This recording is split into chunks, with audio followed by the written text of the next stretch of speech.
Nine today news కి స్వాగతం. మూడవసారి ముచ్చటగా ప్రజల ఆశీర్వాదంతో ప్రధానమంత్రిగా శ్రీ నరేంద్ర మోడీ గెలుపొందిన శుభ సందర్భంగా ఈ రోజు కదిరి పట్టణంలోని మాజీ శాసనసభ్యులు ఎంఎస్ పార్థసారథి స్వగృహం నందు బాణసంచాలు పేలుస్తూ స్వీట్లు తినిపించుకుంటూ విజయోత్సవ సంబరాలు నిర్వహించుకోవడం జరిగింది.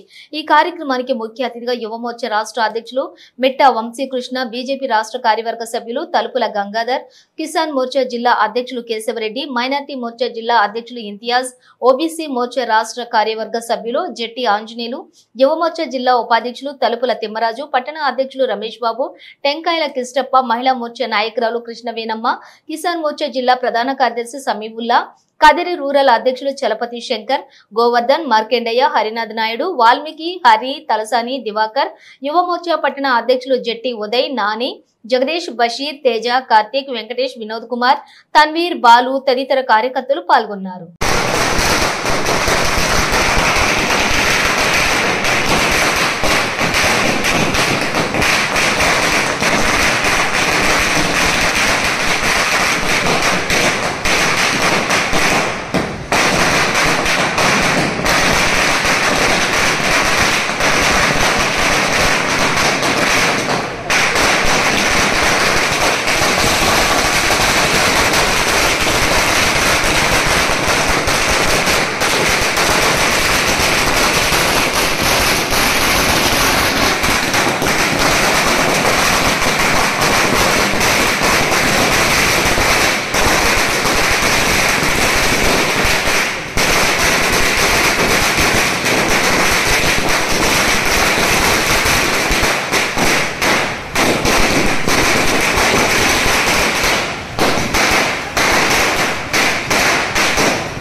చంద్రబాబు నాయకత్వం, కాంగ్రెస్ నాయకత్వం, కృష్ణ నాయకత్వం, జిందాబాద్ జిందాబాద్ జిందాబాద్.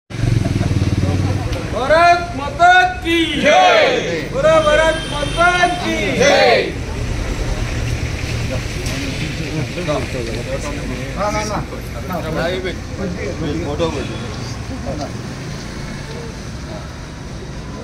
చూసమ్మా అక్కడ ఇష్టపడి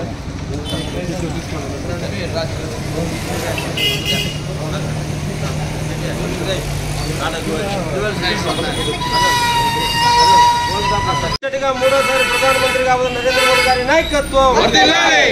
ఈరోజు భారతదేశమే కాకుండా ప్రపంచ దేశాల్లో చాలా దేశాల్లో మూడోసారి నరేంద్ర మోడీ గారు ప్రధానమంత్రి కాబోతున్నారని చెప్పేసి సంబరాలు అంబరాలు అంటే విధంగా ఈరోజు పండుగ చేసుకుంటున్నారు. కాబట్టి భారత ప్రధాని నరేంద్ర మోడీ గారు 10 సంవత్సరాలలో ఎక్కడ కూడా అవినీతి లేకోకుండా పేద ప్రజలకు ఏ కావాలో సబ్కా సాత్ సబ్కా విశ్వాస్ ప్రతి ఒక్కరు కూడా పేద అంత్యోదయ అంటే అట్టడుగున్నటువంటి వాళ్ళు కూడా అన్ని విధాలుగా బాగుపడాలి, బాగుండాలి, సంతోషంగా ఉండాలని చెప్పేసి ఆయన యొక్క పరిపాలన నచ్చి మెచ్చి మూడోసారి కూడా ప్రధానమంత్రి కావాలని చెప్పేసి భారతదేశంలో ప్రజలందరూ కూడా అతనికి మెజార్టీతో గెలిపించడం జరిగింది. మనం చూసాం మూడోసారి ప్రధానమంత్రికి ఇంత గొప్పగా ప్రజలు మద్దతు ఇచ్చి ఓట్లు ఎందుకు వేశారంటే గతంలో కాంగ్రెస్ను చూసాం. ఆ కాంగ్రెస్ వాళ్ళు పరిపాలించేటప్పుడు బయలు తీసుకోవడం, మళ్ళీ జైలుకు పోవడం, అవినీతిలో కూరుకుపోయారు, కుంభకోణంలో కూరుకుపోయారు ప్రజలు. కాబట్టి ప్రధానమంత్రి ఈ దేశానికి రక్షను, శ్రీరామ రక్ష అని చెప్పేసి మళ్ళా కూడా మూడోసారి ప్రధానమంత్రి గెలిపించడం. ఈరోజు ఎన్డీఏ కూటమి అభ్యర్థులంతా కలిసి మళ్ళీ కూడా ఈ దేశం సురక్షితంగా ఉండాలంటే, ప్రపంచ దేశాల్లో మంచి పేరు రావాలంటే నరేంద్ర మోడీ గారు మూడోసారి మీరే ప్రధానమంత్రిగా ఉండాలని ఈరోజు నిర్ణయించడం చాలా మంచి శుభదినం అని చెప్పేసి తెలియజేసుకుంటూ, అదేవిధంగా చీడ పురుగులు ఎవరైతే ఉన్నారో ఈ రాష్ట్రంలో రాజకీయ నాయకులు చాలామంది ఈ రాష్ట్రంలో ఇంకో రాష్ట్రంలో వాళ్ళందరినీ కూడా గాడిని పెట్టడానికి కూడా మన నరేంద్ర మోడీ గారు ఎంతో కృషి చేసి వాళ్ళ అవినీతిని అరికట్టి అడ్డకట్టేయడం జరిగింది. కొంతమంది కొన్ని ప్రాంతీయ పార్టీ నాయకులు ఇప్పుడు జైల్లో ఉన్నారు. అదేవిధంగా ఆంధ్రప్రదేశ్లో జగన్మోహన్ రెడ్డి అవినీతిని వారి యొక్క అధికారులను అడ్డకట్టేయడానికి నరేంద్ర మోడీ గారు ఈ యొక్క ఎన్డీఏ కూటమి వచ్చిన తర్వాత వాళ్ళందరినీ గాడిన పెట్టి ఈ యొక్క ప్రజల యొక్క మనోభావాలు ఏదైతే ఉన్నాయో ఎవరికి ఓటేయాలనుకుంటారో స్వచ్ఛందంగా ఓటేయాలని చెప్పి, అదేవిధంగా ఈ యొక్క చంద్రబాబు నాయుడు, అదేవిధంగా పవన్ కళ్యాణ్ గారు ఈ మన పురంధేశ్వరి గారి రాష్ట్రంలో అందరూ కూడా కలిసి ఈ యొక్క కూటమిని బలోపేతం చేసి ఎప్పుడు చూడలేని విధంగా 160 సీట్ల పైన ఈ యొక్క ఎన్డీఏ కూటమి ఆంధ్రప్రదేశ్లో రావడం ఇది యొక్క ప్రధానమంత్రి అదేవిధంగా రాష్ట్ర ప్రజల యొక్క ఎన్డీఏ కూటమి అభ్యర్థులు అందరి యొక్క ఘనత అని చెప్పేసి కోరుకుంటూ నాకు ఈ అవకాశం మీకు అందరికీ కూడా ధన్యవాదాలు. జై హింద్, జై భారత్ మాతా. భారత్ మాతాకి మరొకసారి అంటే మూడవసారి నరేంద్ర మోడీ గారు ప్రధాని కాబోతున్న సందర్భంగా యావత్తు దేశమే కాకుండా యావత్తు ప్రపంచం కూడా ఆనందోత్సాహాలతో వెల్లివిరుస్తోంది. నో డౌట్ ఒక్క కాంగ్రెస్ హయాంలో అప్పుడు నెహ్రూ గారు వచ్చిండేటువంటి స్వాతంత్రాన్ని తమ కుటుంబమే సాధించింది అనేటువంటి ప్రజల్ని ఒక మభ్యలో పెట్టి 3 సార్లు ఆయన ప్రధానమంత్రి అయ్యాడు. కానీ దాని తర్వాత ఎవరికీ కూడా ఇది సాధ్యం కాలేదు.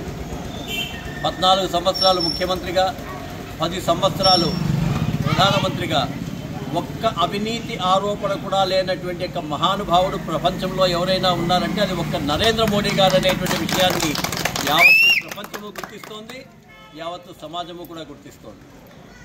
ఈరోజు మనం చూస్తే అటు నెహ్రూ గారి మీద కూడా అనేక రకాలైనటువంటి అవినీతి కేసులు ఉన్నాయి, ఇందిరాగాంధీ మీద అవినీతి కేసులు ఉన్నాయి, రాజీవ్ గాంధీ మీద అవినీతి కేసులు ఉన్నాయి, సోనియా గాంధీ మీద అవినీతి కేసులు ఉన్నాయి, నేషనల్ హెరాల్డ్ కేసులు ఇవన్నీ కూడా ఉన్నాయి.